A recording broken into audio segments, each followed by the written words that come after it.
Oh, okay. Hey guys, it's Ole Jeff from mysterious Oklahoma. Getting ready for September. We're in September, coming into getting ready to come into October. But I just want to call this, I guess, just the month of which I got off balance a little bit because I thought there'd be more going on in September, but there is. I mean, as far as what supernatural, what I'll call supernatural September. I thought the major holidays, but I had to recheck myself on this year because uh, things that are happening. A lot are falling into October this year for the Jewish high holidays, for the Jewish holidays and high holy days. Sorry about that. Uh, Major holidays, and plus for like the Wick, which I don't agree with. I mean, that's more of the pagan festival stuff, the Burning Man, and the that went on. I don't know how well that went. I think it was in Nevada. That's not really a good thing to me. I think that ties to that Baal or Baal worship and Wicker Man thing. They said this year they're not going to have one. It'll be next year. But still, that goes on in the practices, I believe, personally, which is not a good thing. If you've listened to that William Schniblin or Schnoblin, the guy that came out of all that stuff, um, he kind of looks like a long bearded gentleman, like Lord of the Rings type of a figure, but now he's a spiritual Christian, and he's well versed in all that stuff. He understands all the pagan festivals and the witchcraft stuff, and he's come out of that. But there's stuff that does go on, like with the Wicker Man. He said that ties, and I agree, probably to sacrifice. And that's why I do pray over more with the young men of this hour for their protection and being kidnapped and such. But major holidays in the Jewish festival this year, which I thought I missed it, falls on October this year. October 3rd and 4th, through that area, the Jewish New Year, Rosh Hashanah, is coming up. And Yom Kippur, Sukkot, the Day of Atonement, Yom Kippur, Sukkot, which is the Feast of Tabernacles in October, the Day of the Assembly, Shemini Atzeret, Simchat Torah, Day of Celebrating the Torah, and December 25th, of course, Hanukkah. But this month is, for September, what I think is still supernatural, super dimensional, and ties to the paranormal. I need to really look up the word paranormal. I meant to print it off and find exact meaning of paranormal, but I'll stay more with supernatural for me. Old Jeff does. Haven't, like I said, it's raining outside today here in Owasso.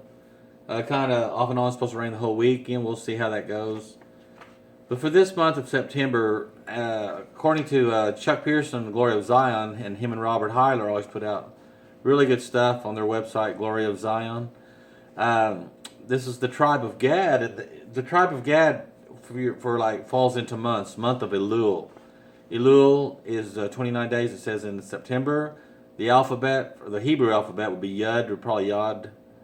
Appointed mercy from the hand of God. And I'm sure Yod ties to the hand.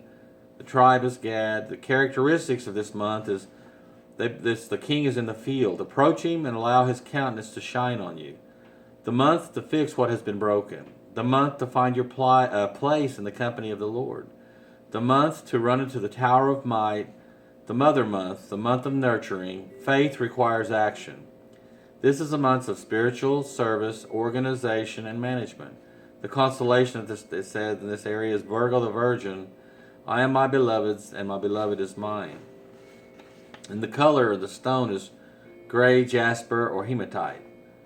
This plus my birthday falls in these months, in August 31st. Happy birthday to me. I'm getting old. And Elul is the 6th of the 12 months of the Jewish calendar. Elul is called the month of repentance, the month of mercy, and the month of forgiveness. Elul follows the two previous months of Tammuz and Av, the months of the two great sins of Israel, the sin of the golden calf and the sin of the spies. This is the month that the king is in the field, 2 Samuel 10:1. All can approach him, and he shines his countenance upon everyone everywhere. Elul is the month of preparation for the high holy days of Tishri. This month is when Moses ascended to Mount Sinai to receive the second tablets of the covenant. The days were days when God revealed himself to the Jewish people with great mercy. Elul is the month of God. This is a good transitional month, being the last month of the old year. which precedes the fall feast. The month of God also means the month of Gad. I'm sorry. Elul is the month of Gad. Gad being there's a tribe for every month. Gad means good fortune, and it also means soldier too, or army. So that's why you see like soldier of fortune, good fortune, gambling, all ties to that stuff. There should be an expectation of good fortune throughout the month. Rewards will begin to manifest according to what you've done. The word Elul forms an interesting acrostic. There is a phrase in the Song of Solomon 6:3, I am my beloved, and my beloved is mine. In Hebrew, the first letter of each word in that phrase spells out the name of this month, Elul. The Jews have an interesting phrase to describe this month. They say, Elul is the month when the king is in the field. As you begin to understand the meaning of this phrase, you'll see how God wants you to relate during these days. That's how I feel. Throughout most of the year, a king lived in a palace, protected by armed guards and iron gates. To have an audience with the king, you had to make an appointment, learn palace protocol, and dress correctly. You were then ushered through the layers of security into a magnificent palace. Entering in the throne room was intimidating. You had to be very careful what you said and did because the king was on his throne. But 1 month each year, the king left his palace and went out among his people. He set up his royal tent in a field near a town, and all who wanted to see him were welcomed. The announcement was made, the king is in the field. God is especially accessible to you during Elul. You don't need to climb up to the heavens to get his attention or follow some religious protocol. This is a time when God comes into your field where you live to make himself accessible and surprise you with his presence. He may manifest himself to your workplace, your classroom, my nose is itching, I apologize, or your office or your shop. Clearly, he wants to meet with you in the everyday affairs of your life. The Jew calls this the eye of the needle month. Give God the eye of the needle in your life. Make a place for him, even if it is only a very small place, that is wholly and completely his. Then he can pour out his love and faithfulness. The month of Elul is associated with the Hebrew letter Yod, which means God has appointed mercy from his hand. You don't need to try to think it through. Just grab from his hand the mercy God has appointed for you by faith. Elul is linked with the constellation Virgo the Virgin. Think more relationally. I'm my beloved, and my beloved is mine. This is a good month to process and experience a new level of intimacy with the Lord. Elul is the point month. We need to understand how something starts so we get to the end of it. If we don't know how we got to where we are, we don't know how to move on to the next place. This is also the month to fix what has been broken. Elul is a month of nurturing and mothering. You need to know who is nurturing you as well as who has been put under your watch care. This is the month when Rebekah gave birth to Jacob and Esau. So watch to see what is contending for you this month. This is the month to be sure your emotions and actions are submitted to the Lord. Now that all came from the Chuck Pierce website on the month of Elul. It's very good.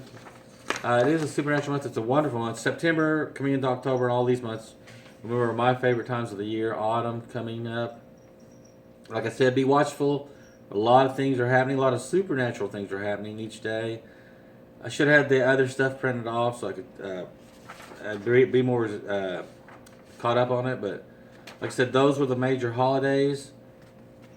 Coming into September, my favorite time of the year when hunting season is going on. I haven't done any. I'm not a dove hunter, of course, but not much. And getting ready to get caught up into this. Maybe do walk out in the field a little bit. Do go do a little research. And I'm getting ready to do. I want to do another video again of the 5 favorite beforehand of my favorite urban legends. So I'll put those together, and I like I said, I still haven't put together those playlists of my old videos. Getting ready to get rid of some old stuff in the past when I was playing around, when I was laid off, just trying to play around with the camera, get the YouTube feel of this stuff. Some of those I need to get rid of and update some things, of course, always. I'm going to do a couple videos today. Well, I'll just do one more, and then I'll try to do one on the 5 get-togethers maybe next week for my 5 favorite things. My wife always wonders why I do like doing the, always talks to me, and I haven't brought her on, of course. She's welcome to go with me on these journeys.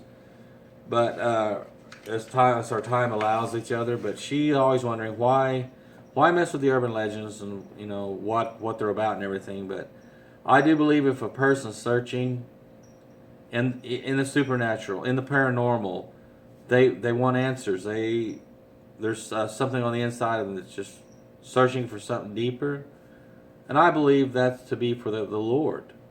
That's just Ole Jeff personally, and I want to direct them in that direction if I can, because and give them all the information they can see. What I know, from my experiences, that's all I can go from, and maybe help them in that direction. Because, like I said, there's a bigger picture here, and that's the way I always see it. And help them, point them in the right direction. And I'm just basically, I just want to be like a signpost to say, hey, this is the right direction, or that's the way. And have fun at the same time, lighthearted. And a lot of times I like having fun. And so hope you're having a good Friday. I'm gonna get ready to do the next video and talk about or give a book report thing on a book I've just received. Yay! So have a great Friday. Stay with me for a while. It's Ole Jeff, the Oklahoma Urban Legend Hunter. Needing to do some urban legends, I know, but I'm always, like I said, staying with, going on this journey, seeing where it takes me, and stay with me for a while. It's always going to be a good one. Talk to you later, guys. Hope you're having a good rainy, in my area, however, and a good day anyway. Have a great day. Bye.